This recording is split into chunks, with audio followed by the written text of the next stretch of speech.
Oh, for sure. Okay. You know what I mean? Enough is enough. You know, I'm chill, you know what I'm saying, laid back, but it's time to pop it, you know what I mean? Time to give me my flowers, you know what I mean? Right. I don't want them later on when I ain't here. The Sockjig Sneaker Podcast also refuses to go on an apology tour.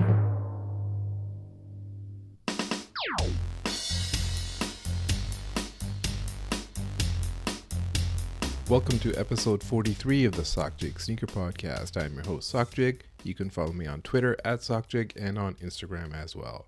I have a jam-packed episode this week. A lot of topics to get through because I did an interview before and then an emergency podcast. So I finally get to talk about the lost and found ones and backdooring and how the resale price has been plummeting. I have a little bit more on the Kanye fallout, and I talk a little bit about the short-term and long-term effects for not only Adidas, but for buyers and for retailers and resellers and the resale apps as well. I have some older topics that got bumped from previous episodes, so I talk a little bit about sneaker tech startups and about sneaker equality. Then I also talk about some sneaker storytelling, about which collaborators got anything to say when it comes to telling a story through footwear, and that maybe it's a time to give some of these one-hit or two-hit wonders a rest for a while, which leads into some thoughts about how it's kind of the end of a sneakers era and we're on the dawn of a new era. But before all that, I had some thoughts about some self-promotion stuff that I was thinking about. If you see me promoting my episodes on Twitter, I'm going to do it shamelessly because if I don't believe in it, then why should others? So I'm a firm believer that you got to promote yourself because it's not guaranteed that anyone else will. I don't have expectations that someone or some platform is going to reach out and be like, hey, your show is good. Let me help you level up and promote you. Instead, those people don't even say my name. It's usually some people said if they're ever going to talk about me. So when Wall Street Journal posts a story about Zeta Kicks and it's basically confirmed everything I've already said. So if you see me out there promoting myself saying, I called that shit, I said that shit, it's because I called that shit, I said that shit. And, everyone wants to grow and reach a new audience. But I'm going to do it on my terms. I'm not going to do engagement farming or any other cheating tactics. I'm not going to post photos of floating sneakers on Instagram or do TikToks and Instagram Reels. I'm just going to do it in a way that feels authentic to me. So that's why I always appreciate the people who do listen to the show and support the show. So as I've said, if you bought socks or told a friend or left a review on iTunes or just liked or retweeted a post, thank you so much. You are not some people to me. So allow me to give you flowers for adding this show to the rotation and letting me talk kicks. I end up talking about sneakers for almost an hour on this episode. In terms of gratitude and giving flowers, I've been thinking about this a lot lately, and especially with the death of Takeoff, rest in peace Takeoff. I don't know, for some reason I always identified with Takeoff from Migos. When you see a band and you'd be like, I would totally be that guy. I would be Takeoff in Migos, the one who's reserved, that kept himself, but also the glue guy and always delivers. And I've been thinking about this for a while, that I've been wanting to show more gratitude, give more flowers. I mentioned the expectations earlier. There's people who could have helped me when I was starting out. I know some people did, and I thank them, and I don't want to discount them in any way, but there's definitely people I helped and they did not reciprocate. So instead of dwelling on that, it's fuck them and then let me be the change. Has fuck them and let me be the change ever been said together again? I don't know, that's probably a Michael Jackson song or maybe an Oprah quote that didn't make the cut. I'll never forget this one tweet I saw where it said, your homies will tweet happy birthday to Jay-Z but not promote your biz. So let me turn it around. I have somewhat of a platform on this show and on Twitter. It's not huge or anything, but it's also not nothing. So I'm going to start doing that a bit more, showing more gratitude, showing more appreciation, and maybe promoting others as well, just like I would have liked to when I was starting out. So look for that in future episodes. But as always, I'll start with on-feet pickups, misses, and some sneakers that are releasing coming up. On feet lately, I've been wearing the CDG Supreme Air Force Ones. Those are the black ones with the kind of cut swoosh. Those are kind of underrated. You don't really see them out and about that much. I was going out and was wearing black pants and a shirt and stuff, but I still wanted to wear sneakers, so these fit the bill. Also been wearing Jordan 1 Bred Lows from 2016 or so, just because it's been raining a little bit, and the all leather on a Jordan 1 is always great for the rain. In terms of pickups, I was able to pick up the Taxi 1s, and I was able to get it on Sneakers app, which is actually the first time I've ever gotten anything on Sneakers app in almost 2 to 3 years. Sneakers app has basically filtered all Canadians, and I don't know if they just turned off all filters for this one. A friend of mine messaged me and said, hey, I was able to cop these, and I was like, well, let me try. So I kept trying on it. It took like 90 minutes to check out at the time because sizes kept popping up, and I saw that they did restock this week as well. So easy to get, happy to get them. They're really good colorway. I like that color blocking. I also picked up the Highs and Lows HAL A6 1130 Forest. That was a pre-order. I really like the first pair, so I was really happy to see that they actually did a pre-order for these and not just a 4 a.m. my time Australia drop. It looks like they built their own system in Heroku, and there were some glitches where I actually accidentally bought 3 pairs when I only wanted 1. But I emailed them and they cleared it up right away. And it was good to see that they're actually investing in their own drops and building something. So it seems like it might be a system that they use again. I also picked up the Slahy Crocs, the Smurf blue ones. I sized down to size 11 and they still fit a bit oversized. It's kind of a shit color in hand too, and I paid way too much shipping on Slahy's site. That was the first Slahy drop where he actually turned on anti-bot and people were able to check out. So now I got this Croc in hand that's a bit too big. It can't flip because the price is down to like basically retail on the apps. And it's probably the last one I'll buy. So unless they make some better colorways, I'm just going to avoid all these. And it seems like other people came to the same decision because some of these brown ones have been sitting as well too. I was also able to pick up Panda Dunks for the first time just because, hey, they restocked, and if Taxi Ones worked for me, let me try the Panda. And that was on the Nike app, and same thing where after pending for about 10 minutes, it said checked out. And so after 14, 15, how many drops they've done is the first time I ever bought Panda Dunks. In Canada, basically they only drop in store and they just, send out a notification, and usually cook groups and stuff pick those up, and the store is like 30 minutes away from me. So never a chance, but I got them and then I flipped them immediately. So out the door they went. I didn't even open the box really. I also picked up these A6 Gel UB4 1130. I think they're Kiko shoes, but they might not be. They're like a light blue and got hits of yellow and stuff, and it's got this mesh over the little A6 logo. I finally found them for sale for about $60, so I bought those right away. Otherwise, this has been the pickups for the last like month and a half, 2 months, because I haven't done it on the pod in a while. There's this usual mid-September to mid-November lull where it's in between, back to school shopping and before Black Friday shopping kicks in. Usually stuff is slowed down, things might have picked up in the last little bit because of Yeezys and people buying those up. But I think even that has tailed off a bit, but we'll talk about that more a little bit later. In terms of misses, I did want the Joe Fresh Goods 993. I did not want to pay $220, $250 US for them.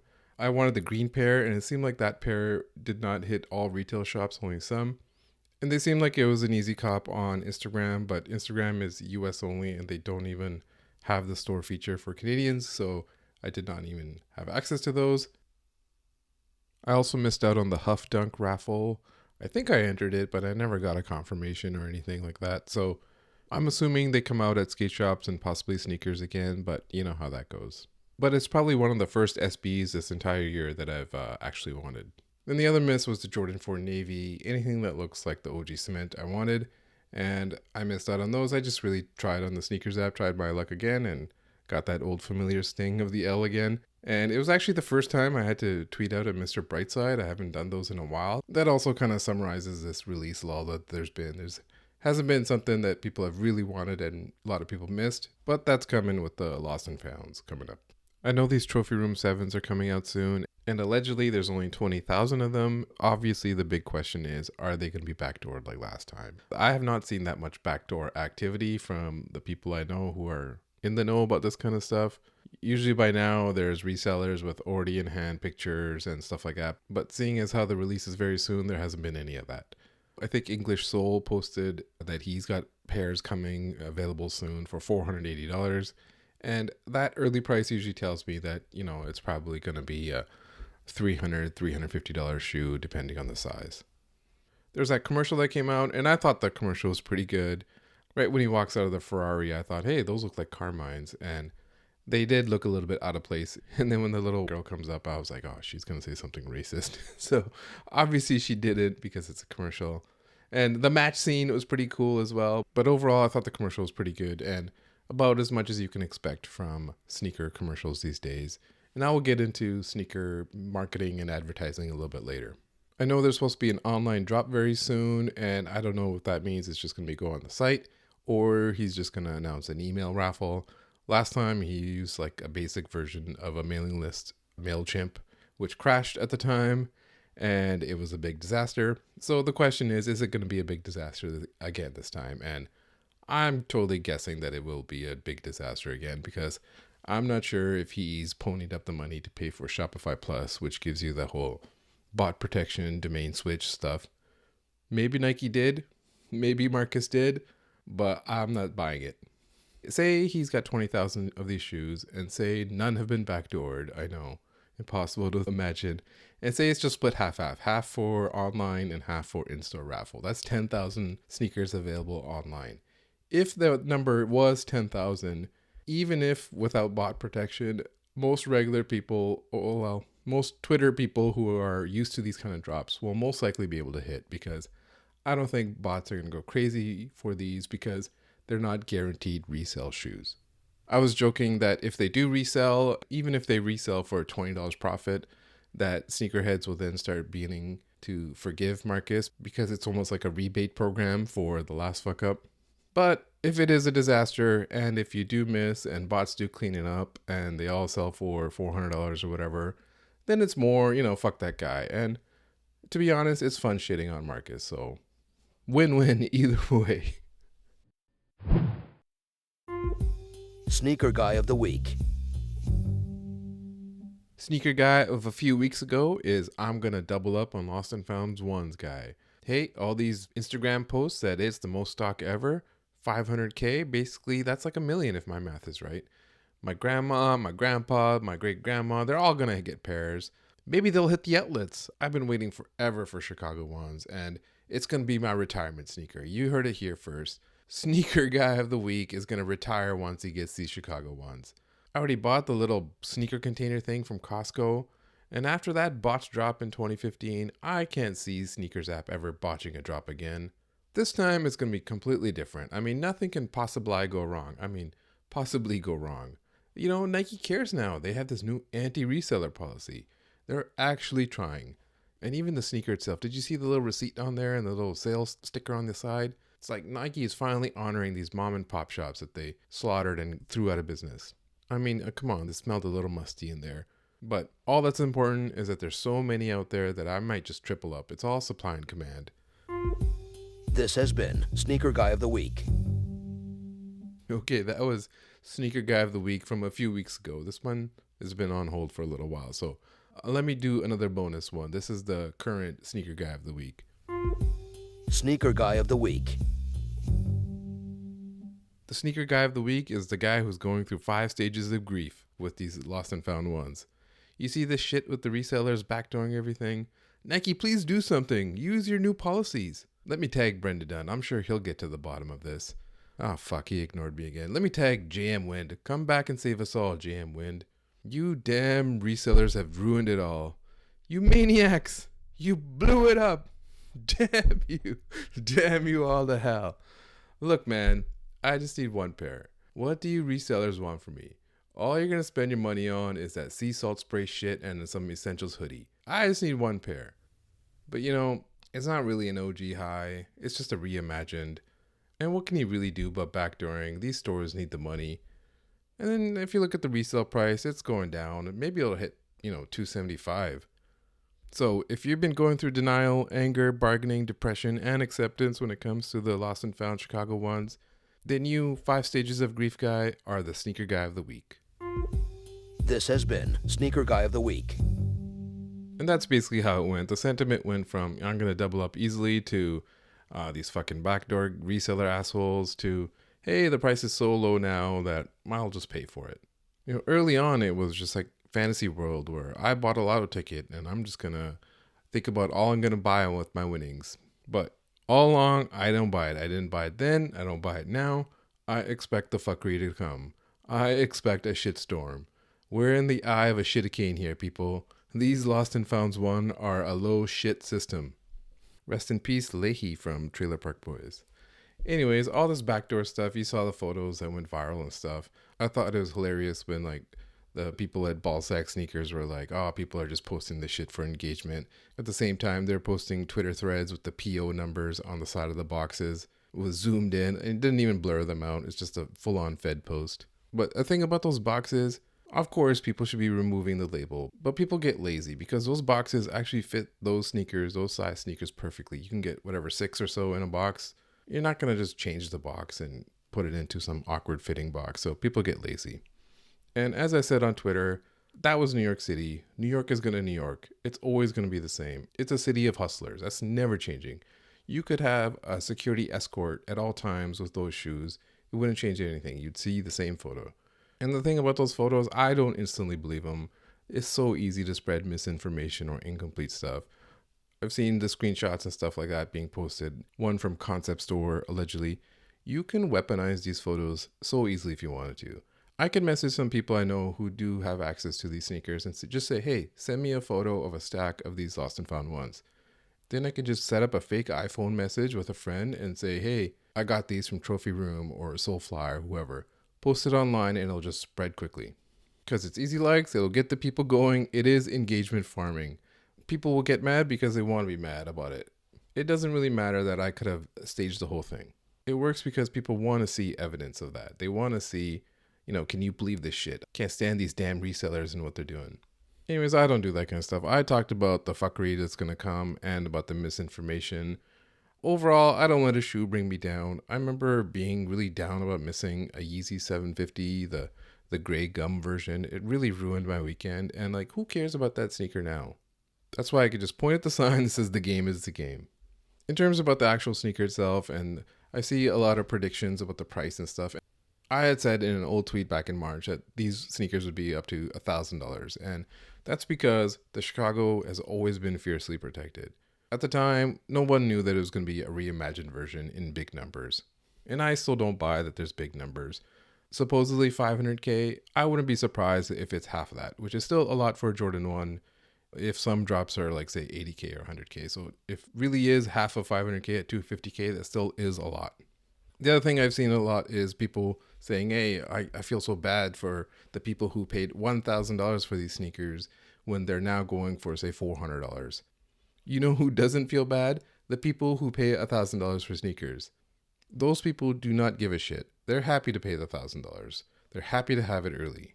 People start putting their mindset into early buyers' mindset when it's totally different mindsets.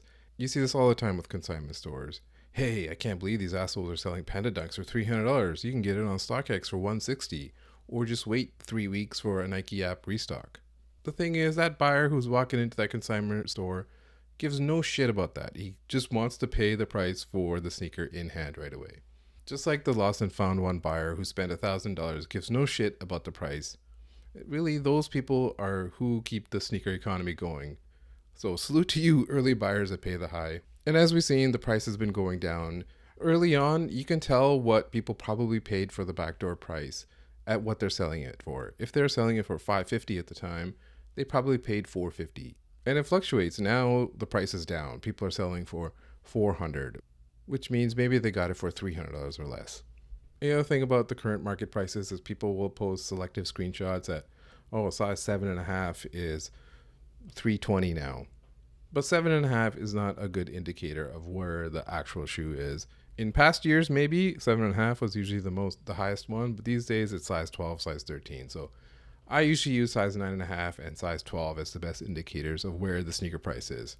Right now on the app, I checked right before this, the size 9.5 was $437 US, size 12 was $390 US. So those will most likely keep kind of trickling down as we get to the release date. And then the release date itself, it'll pop because the fuckery will come. Sneakers app will screw up as it has been leading up to this. And really there has been kind of a resurgence in some of the Nike app bots that have been going out. They've been hitting a lot of stuff. There's private bots out there that are hitting. I'm sure Nike will be all out and have all the filters up and probably change. But then I also expect the sneakers app to be busted as it has been for even just regular drops. But back to release day, people will see that they missed. They'll get the sneakers app alert that either you got the L or you couldn't even enter because of the server error. and they'll go straight to GOAT or straight to StockX and buy. I saw this just the other weekend with the Midnight Navy 4. I checked an hour before the drop, size 12 on GOAT was $289 US. 30 minutes after the drop, $329. And right now I just checked, it's $298. Months and years from now, these will probably start going up again. I know there's allegedly way more than before, but just look at Origin Story, Spider-Man Jordan 1s as an example. Those had gone down to 300s. And if you look now, they're going for 800, 900 US or so. But as I said, don't let a sneaker make you miserable. Go for the sneaker. If you miss, it's fine. It's not exactly a Chicago 1. Chicago 1 85 will probably come out soon anyways. And then the OG. They're never going to not have a Chicago. You just have to wait the couple of years in between. If it's retail or bust, go ahead. If you want to wallow in misery at the bust, go ahead. If you want to pay the $325, $350, $389, whatever it is, that's what I would do if I really wanted it. And I saw this tweet from Mr. Unloved Ones. He's been tweeting a lot about this sneaker because a lot of this information does stem from him and his sources. And he was talking about how people feel about this sneaker. And one of his tweets was something like, people who don't even like vintage or age sneakers are getting upset about this. It really was this light bulb moment for me. It's like, I don't have any vintage or aged looking sneakers. So why am I going to get upset about this? But really, I am just the sneaker guy of the week, that I am getting to acceptance part of the 5 stages of grief. Next up, the mandatory Kanye West segment.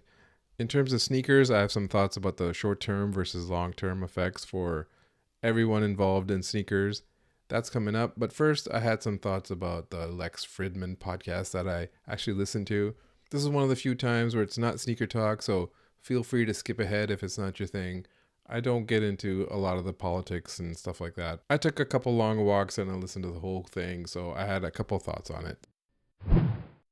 I did listen to Kanye on the Lex Fridman podcast, and I thought it was mostly contradictions and bullshit, but, I went for a long walk and it was an okay listen. Still, to me, he comes across as someone who only sort of knows a bit about a lot of things, and as he says, he doesn't read books, so I assume he's just watching YouTube clips, or someone in his orbit is saying the stuff to him directly and that person is getting paid for it.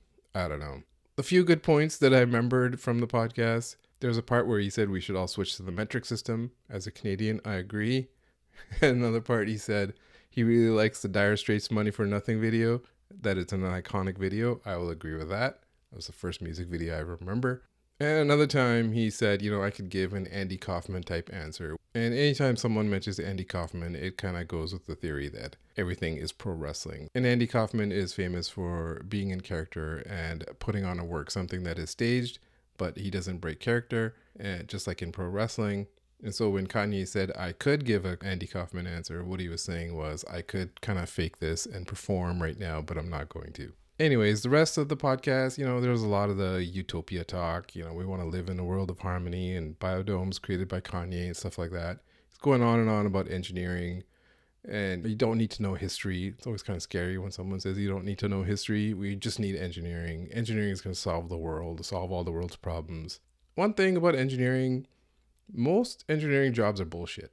And this includes both software and hardware. Probably software more than hardware, but hardware a lot too. That stem player is hardware, and this is just a fucking Tamagotchi. It's completely useless. No one really needs a stem player. It's not going to solve any of society's problems. In software, there's people working software jobs right now doing completely bullshit things that do nothing useful in society, but does serve some sort of purpose. For example, Linktree, the link in bio company, there's a big company and employs lots of engineers and people for a link in the bio, just because Instagram or Twitter only allows one link. It's completely useless. So someone has engineered a solution to have 5 links in a bio. Wow, great.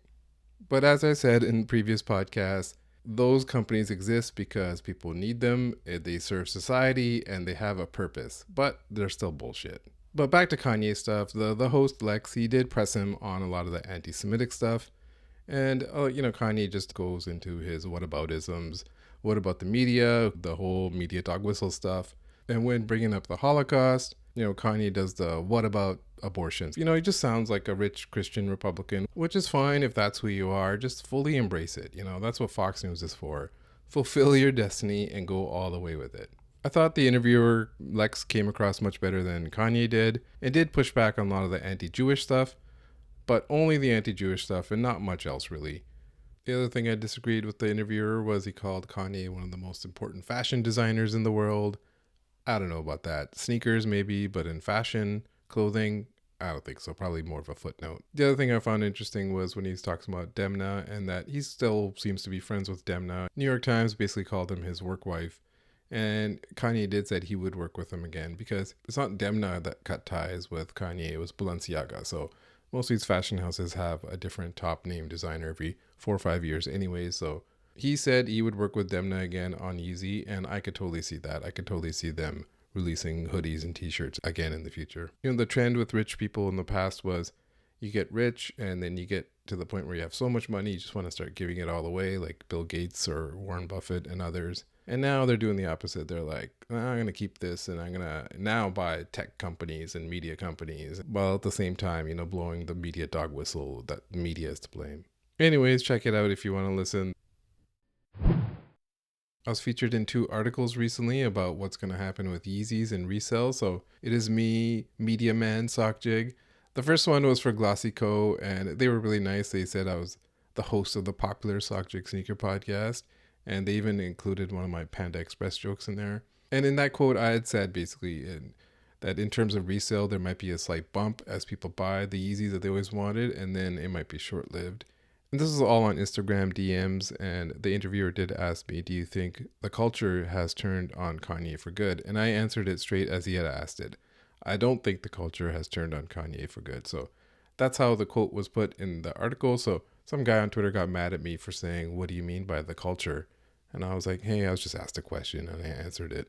But it's always interesting when you talk to a reporter and what they're going to put in and what they're not. I talked to both the people for about 10 minutes. One was on DMs and one was on like a video Google Meet. And so, yeah, that was the second article in Andscape, which is from ESPN. And in that one, I was basically talking about the same kind of thing where prices might go up during Christmas time and then might settle down, but that there's a ton of product out there. So it's going to take a while for prices to start trickling up because there's just so many out there. People are going to have to wear them.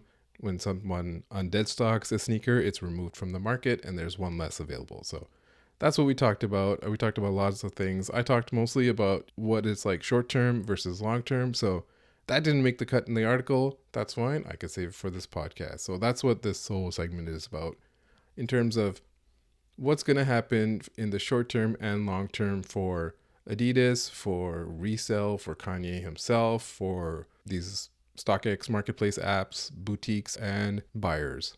Some assumptions, we're going to assume that kind of Kanye settles down and doesn't keep escalating things every day. That's not exactly promised. You can't really do anything if all you're doing is just, poking and escalating every day. That's what I was saying. If that's what you want to do, just go all in and do that.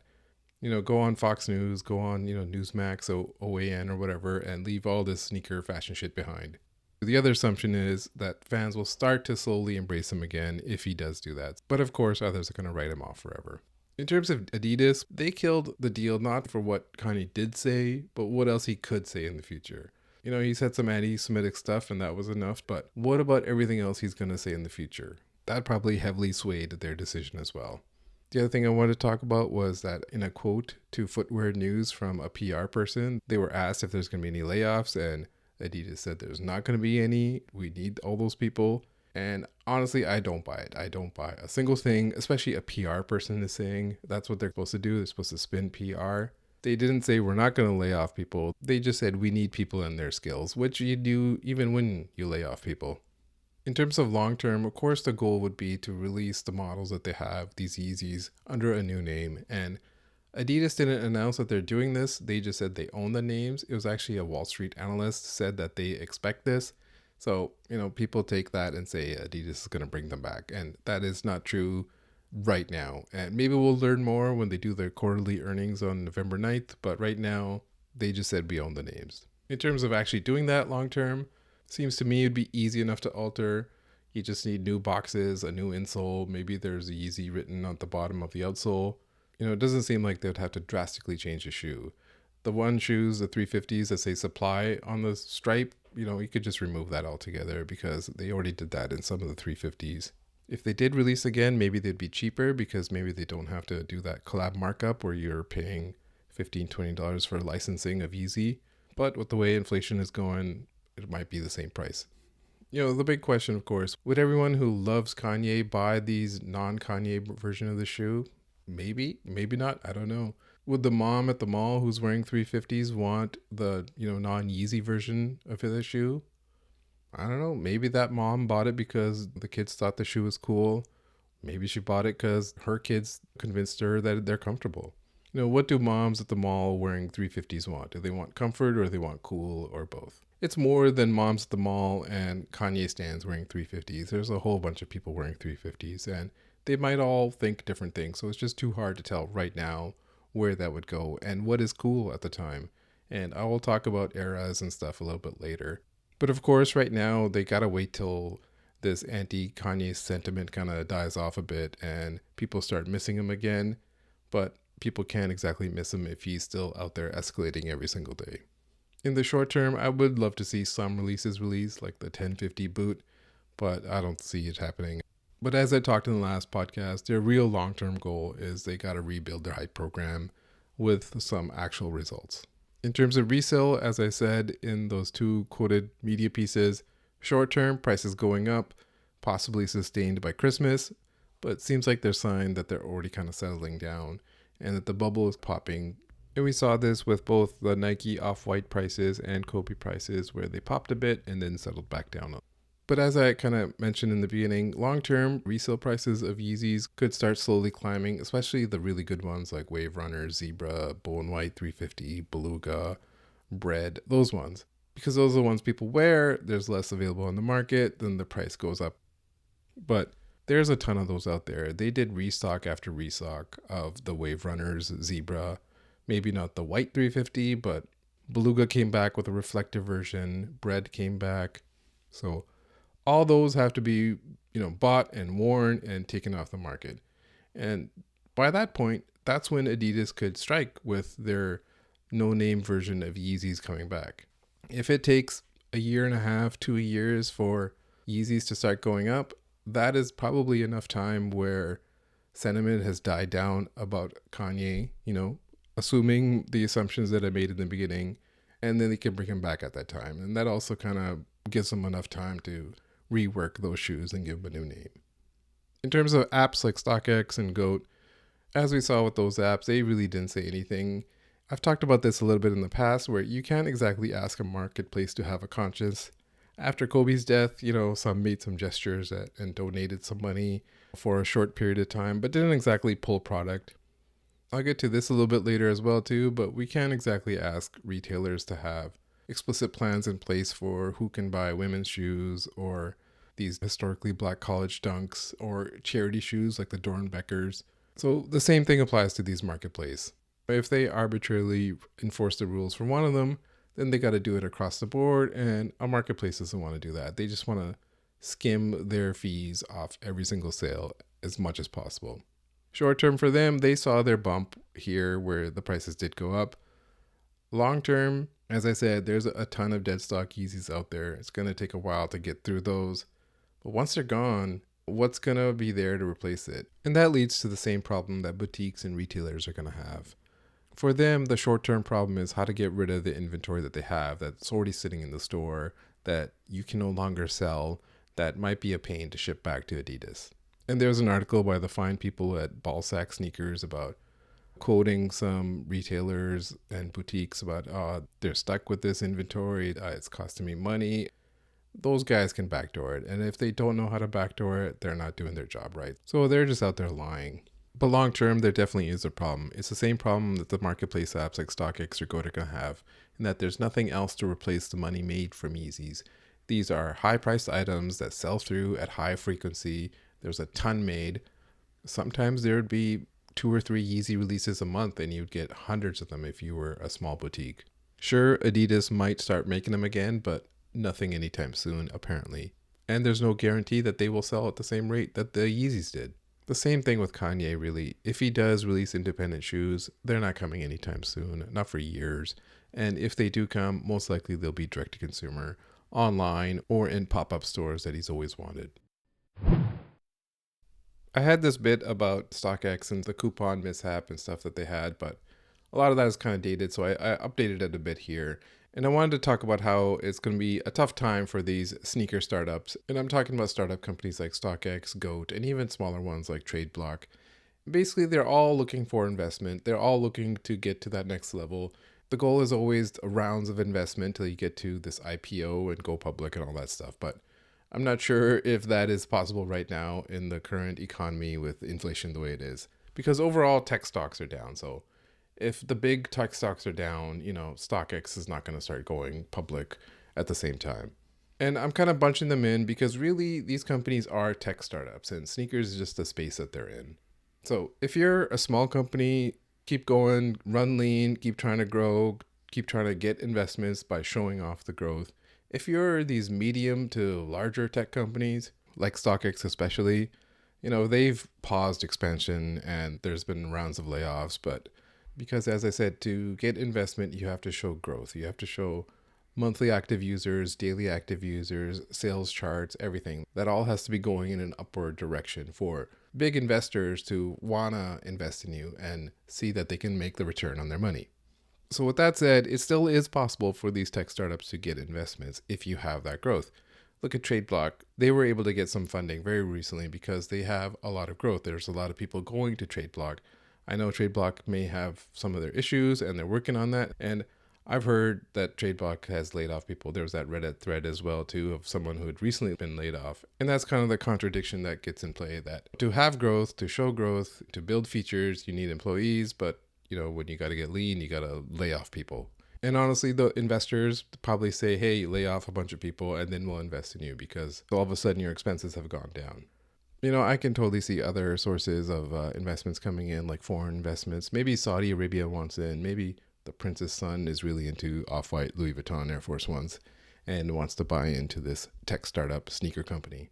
But they really have to ask themselves, is the premise of what they're building viable? If you're not growing, what are you doing? Is it just a temporary thing and it's all going to turn around? Are NFTs going to solve all your problems? But if the premise of your sneaker tech company is shit, if the exec team is shit, maybe it's a good time just to pack it in.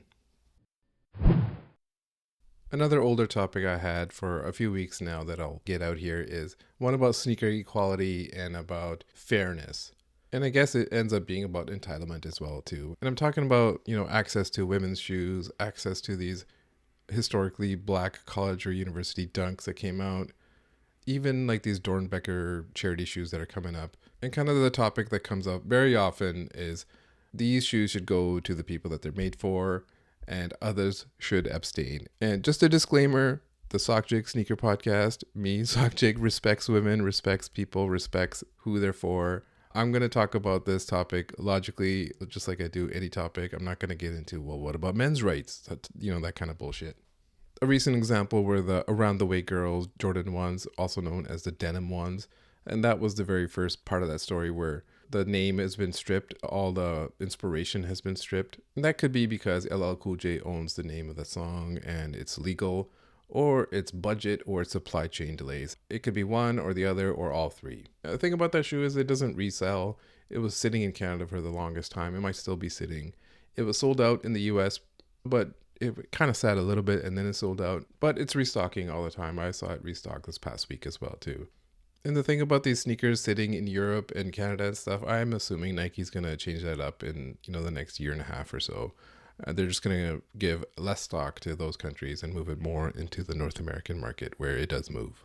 Personally, when it comes to women's shoes, I don't wear any. I'm a men's size 12. That is a women's size 13 and a half. The only women's shoes that I ever got were the Ama Munier 3. And even those I just tried on and I haven't even ever worn. I guess these Tom Sachs general purpose shoes are also women's, but I guess they're more pitched as unisex.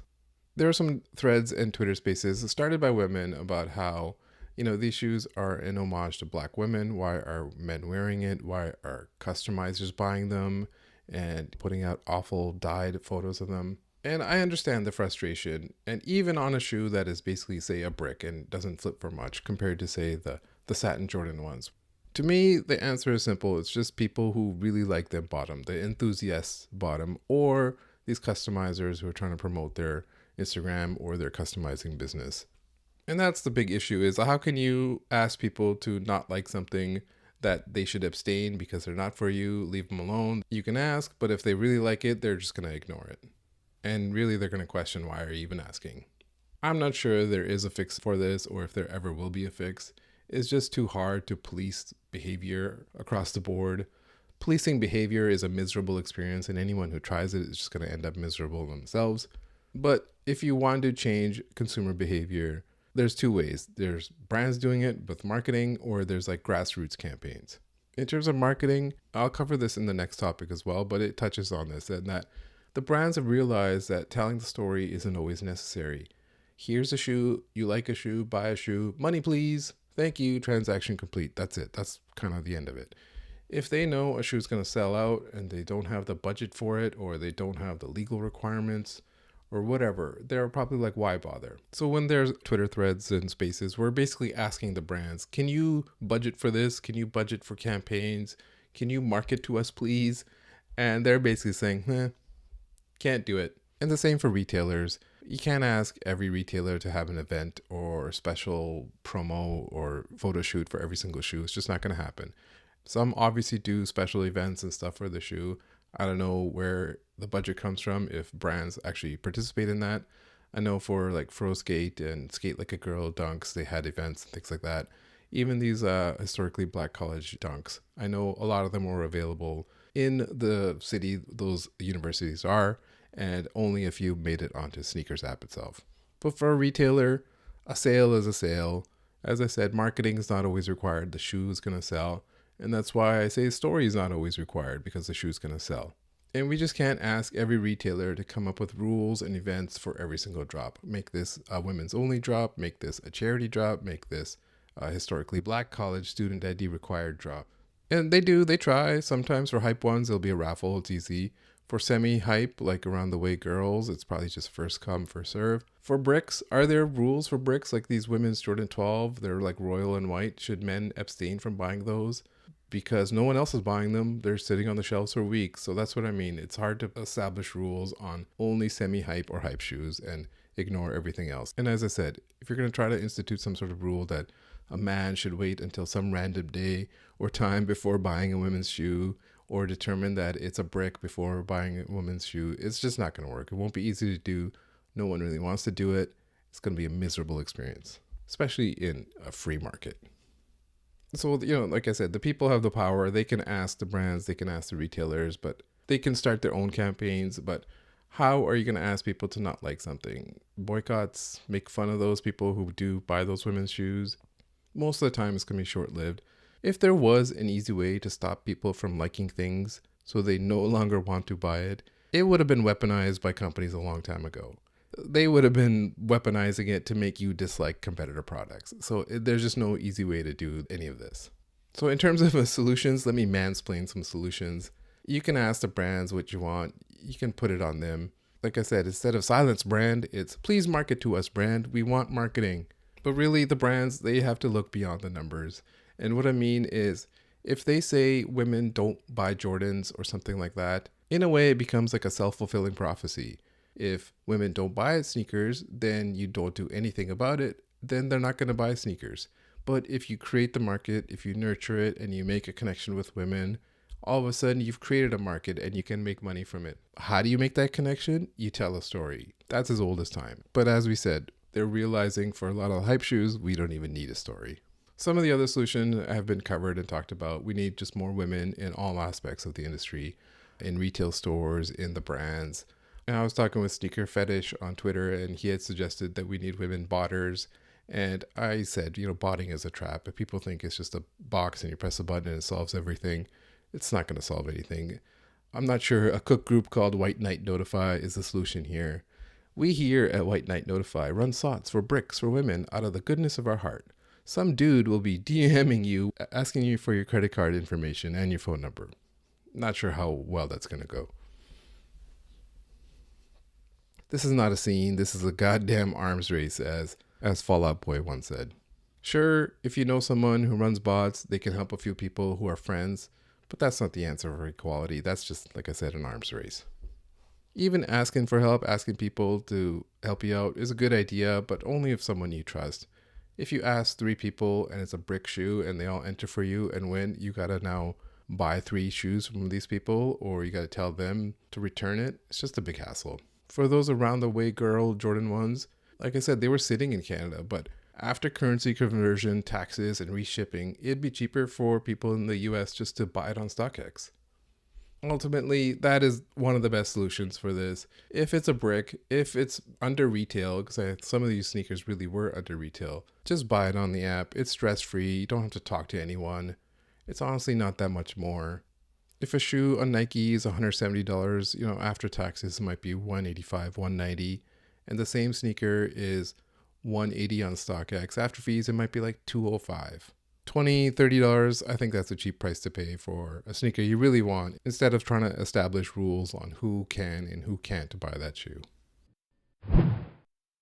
So for the final segment, I wanted to kind of put it all together, and it's about storytelling and sneaker storytelling and how collaborators are used. And as I've said, there's this contradiction where storytelling is more important than ever. You need it to make connections, to build markets, to establish a customer. But at the same time, it's not always required for a sneaker. If you look at the way Nike is doing it, the marketing doesn't always match the inspiration, as we saw with the Around the Way girls. The inspiration was Around the Way girls, but the marketing for it ended up being denim ones. And I've gone over some of the reasons why in that previous segment, legal, budget, laziness, or brands just assuming that people will kind of understand it anyways. We've put it out there in Instagram stories, or the YouTubers are going to put it out there for us. They got something to do now. But as we've seen with kind of the interest that sneaker YouTube has, people aren't seeking out these stories as much as they used to. We saw this with the Jordan 1 Brotherhood ones, and that was based on the fraternity Omega Psi Phi. And, they have this whole thing about throwing up the hooks, this arm gesture. There's a lot of traditions and storytelling to be told there, but none of it really was told. Most of it was told by YouTubers. Even this Starfish women's Jordan that came out, it's based on a Birkin purse because it has that extra stitch on there. It's not a Birkin collab because they did not want to pay Birkin, most likely. So it ends up being inspired by shattered backboards or Italian couture or whatever they said. For others, where the story is not always required, what's the story of the New Balance Protection Pack? I don't know, and they called it Refined Future, but I guess in the future we're wearing refined, tattered clothing and it's kind of sewn together into a sneaker. I don't know. Or even this Cactus Plant Flea Market McDonald's collab. What is the story of Cactus Plant Flea Market? We're on some wavy shit because we're high. That's why we all have 4 eyes. I don't know. And that one was an example where big brands want in on drop culture, and that's its entirely different subject. So you can not have a story, but you can definitely have some sort of design language. And Salehi Bembury is a good example of this. He has this whole fingerprint design language, and it runs across brands from New Balance to Vans to these Crocs. And they have some semblance of a story. Earth, wind, fire, whatever, go planet. With your powers combined, I can go on this hike. So the storytellers that do have stories to tell, how many stories do they got? There's some that have plenty. Look at Joe Freshgoods. He's got drops, they've got names, they got entire inspiration and commercials, inside voices, outside clothes. The first one was called, one of my favorite names for a campaign, No Emotions Are Emotions. And this recent performance art one. And he's got clothing, video, everything. James Whitner has done this really well too. The Ama Munir 3 was called Raised by Women. The Jordan 1 was called Airness. Even the dunks, free lunch dunks, these pennies are all called Recess and Playground. And there's a thread of a story that runs directly through all of these drops for both Joe Freshgoods and James Whitner. And I know James Whitner has a lot of clout at Jordan Brand, and it's growing a lot too. And I think that is a big reason why they have done really well. And so props to Michael Jordan as well too, for actually putting his money and name behind projects after the George Floyd protests and not just paying it lip service. So in terms of collaborators and what story they have to tell, they have to have a story, and it's got to be able to connect. It's got to be a hit. And of course, the sneaker itself plays a part in that. The sneaker itself has to be good. Otherwise, no one's going to care about the story. Example of that, look at Kerwin Frost. He's got 0 hits with Adidas. I don't know what story he's got to tell. I don't watch his YouTube show. I don't care about any of the models that he's done collaborations with. There are some, one-hit wonders out there. Even at New Balance, maybe Aries or Casablanca or Stray Rats, maybe they were one-hit wonders. Or maybe it was just bad luck where they had one good silhouette and the rest were shitty ones. Look at Sean Wotherspoon. Is Sean Wotherspoon a one-hit wonder? His consistent design language and storytelling is about environment and sustainability. So he did that with the first one, with the Air Max 1, but I'm not sure how successful he's been at it after that. The Asics tried to recreate it, and now what story does he have to tell? To me, it seems like this environment sustainability storytelling doesn't really have lasting legs. Now he's got like a Hot Wheels collab. Is he just looking around the house, seeing his kid's Hot Wheel track on the floor, and then suggesting a triple collab because he just saw it, and that's it? That's the story he's got to tell. He's got nothing else.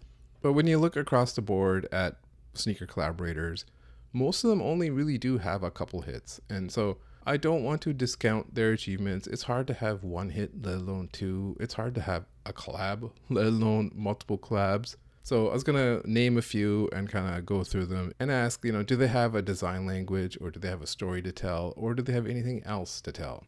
Tom Sachs, of course, he's got his big hit with the Mars Yards, and he's got a lot of creativity as an artist, and he does have this common thread through all of his sneakers. So he does have a story to tell. But really, those Mars Yards were the only hit. Everything else after that was basically a flop, or was a derivative of the Mars Yard. And only now in this general purpose shoe does he have some sort of semblance of a hit. But even that, the storytelling of it is kind of bullshit. This whole creativity is the enemy. It's like, come on. If anyone bothered to read what the story was at that Kohl's display, it just read like bullshit. Another one, Pharrell. What has he got left? What stories does he have to tell? I'm not sure what stories he's got to tell other than the human nature or whatever it's called. Is he going to make a shoe about taking songwriting credits from Khalees? I don't think so. Ambush was another one. She was actually criticized by Kanye, and her design language was, the pointy swoosh. But even that's been kind of done on, say, the LeBron 20s. Her hits were that dunk, and that's about it. I know they're kind of recreating it with an Air Force One. I know that she had some Lakers apparel collab. It was one of the worst collabs I've ever seen. It was all just like bulky wear. It's bad when even like Missy Elliott would probably say this is a bit too much for me. Acronym, design language, yes. Stories, unclear. I'm not sure what else they got to say. They had their hit shoes with the Prestos and some of the Air Force Ones, but everything else, Blazers don't have the same connection with people. Drake, does he have a design language? Not really. He's just a singer, so the draw is that he's the most popular singer, so you should like the shoe. But it doesn't work. No one is really clamoring for these hot steppers. Sakai and Jound, they both have a design language. And basically the design language is a story. For Sakai, it's about doubling up. It's mixed fabrics. Their big hit, of course, was the waffle one and then the vapor waffle thing afterwards. So that's their one or two hits. But they've had awful Nike apparel collab too. The jackets that made you look like the Michelin Man. Jound has their design language of just plainness. It's for fashion bros that take photos of their sneakers next to plants and tag Hidden New York on it. My buddy Papa Smurf on Twitter said, no, you don't get it, man. The subtle branding that Justin Saunders puts out there is a social commentary on the dilution of design and beauty with colors and color blocking. Or it's just a fucking plain gray sweatshirt. Off-White was the best example of this in that they had a design language. The story was often one about Virgil's own history with the sneaker, and that's why it connected with people. So obviously the solution is to mimic Off-White and Nike, but it's not going to work. You have to have your own version of that. You have to have your own stories to tell. So what can brands do? They got to find collaborators where they have a design language and they have stories to tell, like James Whitner, like Joe Freshgoods. And they got to put some of these tired collaborators on ice. Do we really need more Nike stuff from MMW or even Acronym at this point? I'm not saying kill them forever, but if you put them on ice and you bring them back in 2-3 years, then maybe people will have missed them and they have something new and fresh to bring. So they got to get some new blood in. They got to get new storytellers in. And the easiest one is to look at either stores or fashion brands. I joke that you can just go on the side of the Essence site and pick a brand that's up and coming and pick them to make a shoe. And it seems like what Adidas did with Songs for the Mute. And maybe that's what they did with Wales Bonner as well too. Asics maybe did the same thing with Ice Studios. Because fashion brands already have some sort of design language and they might have a story and they might not. In terms of store usually don't have a story. The story is the store. what's the story of CDG Comme des Garçons? It's black and white. But there's lots of stores out there that haven't had a collab, that haven't had a chance. So A6 is one of the ones that's done this really well with A-Few and Kith and even HAL Studios recently. There's lots of one-off ideas that brands might have too, like looking at e-gaming and YouTube and TikTok stars and stuff too. But again, the question is, do they have anything to say? Do they have a story to tell? Does Ninja have a story to tell with Adidas in footwear? Doesn't seem like it. One of the better ones I saw was New Balance having a collab with a Facebook group, a sneaker Facebook group called The Basement. That was an awesome idea. I'd love to see the Atlanta group, the ATF, have a sneaker collab with New Balance or whoever. I'd much rather see that than another Ninja shoe. So, that leads to stars. There's lots of stars out there. I've said before, there should be a lot more done with Bad Bunny and G-Dragon and stuff like that. But in terms of North America appeal, I'm not sure if The Weeknd is going to have a sneaker or Jack Harlow, Yeet and Lucky. Does a lawyer have to go through their lyrics first to see if they're acceptable? I don't have the answer for who the next star is going to be, but whatever it is going to be, you got to find someone who's got some sort of story to tell. They might have only one story to tell, and that's it. You have a one-off sneaker, and that's it. That's fine. But for others, you got to search them out, and you got to cultivate and grow it, just like how New Balance did with Joe Freshgoods. I mentioned before the death of Virgil really marked like an end of an era for sneakers. Sure, he's got some leftovers coming out now, but there's not going to be a drop like the 10 again, it seems. And Yeezy's being dead, just another nail in the coffin for this era. So it's the dawning of a new sneakers era, and where are we going? What's next? I assume sneaker executives think that they're all geniuses. Hey, we deliberately vaulted Dunks. Once they started hitting outlets, we put them in the vault, we brought them back at the right time. We pushed Air Force Ones a bit, and then we brought back Dunks, and then we got two big GRs at the same time. Maybe Air Max is going to be the next big thing again after de-emphasizing Air Max Day for the past few years. But as we said, who the next big collaborator right now isn't really clear at all. And as I said, what stories they got to tell. The brands can push products only so much. It's actually the people in the streets wearing the sneaker and where trends come from. I know now the trend is we're going to Instagram and video and TikTok and stuff. And even Instagram, they're pushing reels. But one thing I've noticed is that sneaker photography seems kind of dead because Instagram is just so full of reels and TikTok-like videos. I know sneaker photography is never going away. There's always going to be people posting shitty floating sneaker photos or putting a plant next to their sneaker or whatever. It's just not as hype as it once was a few years ago. And that's why I was joking that we got to bring back the corny photos. But if there are trends emerging from TikTok, I know that there's already been fashion trends emerging, like the Stussy 8-ball fleece jacket and things like that. But to me, it seems like TikTok trends seem to die pretty fast. It seems like a brief moment and not a lasting moment. I've seen clips of, some Gen Z kids at some concert and they barely know the words to any of the songs other than the one TikTok song.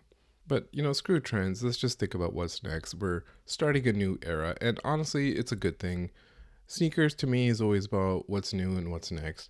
That's why you forget about what the sneaker of the year was 5 years ago, 7 years ago, let alone 15 years ago. It's why I rarely talk about nostalgia or back in my day and shit like that other old heads cling to. It's fine for some. If that's what you do, if that's what you like, go ahead. But personally, I don't want to be stuck in the past. I always like knowing what's coming up and what's releasing next. Because no matter how much you look forward, you're always going to be informed by the past when it comes to sneakers. Case in point, we're starting a new era with sneakers, and one of the first sneakers for this new era is a remix of a Chicago 1. This has been episode 43 of the Sockjig Sneaker Podcast. Thank you for listening, and as always, please go fuck yourself.